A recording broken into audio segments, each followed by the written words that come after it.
4 weeks, Anastasia Yudayeva has been receiving threatening phone calls. Debt collectors are telling her they will hurt her child or family if she doesn't pay back her loans. She lives in a town 2 hours drive from Moscow, and the salaries there are so low that she can't afford the rent.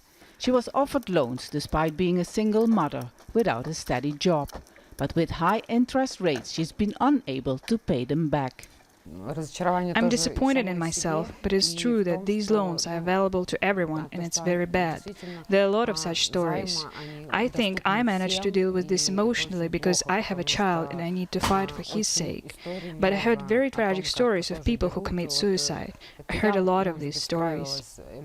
Thousands of credit companies have opened up in recent years, with many offering so-called fast cash online. A recent survey shows that 39% of Russians believe they're only paid about half what they deserve for the work they perform.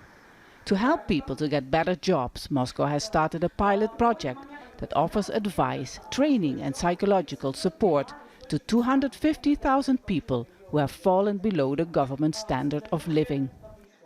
The first thing we do is to clarify their situation, what has happened to them and that their income is lower than the living standard, what is their psychological condition, their qualification level and if it corresponds with the job market, do they have a motivation and what their needs are.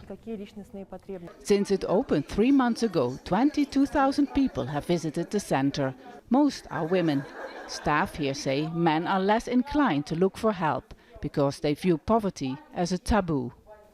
Vladimir Putin has promised to halve the number of people living below the poverty line by the end of his term 5 years from now.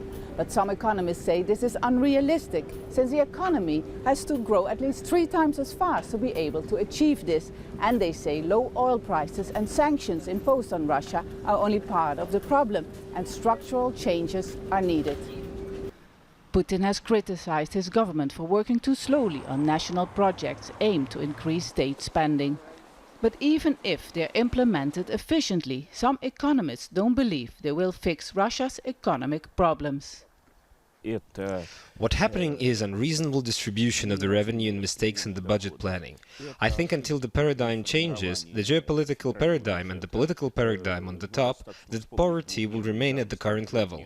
We know that despite all the new national projects, the State Statistics Agency had to report that the level of poverty hasn't decreased, but even increased this year. When Anastasia couldn't see a way of clearing thousands of dollars of debt, she decided to look for help on the internet. Her emotional letter is typical of many that now can be found on Russian websites. The advice she got is to file for bankruptcy. But even if she did that, she still needs a job that pays for her 1-bedroom flat. Vaessen, Al Jazeera, Stupino, Russia.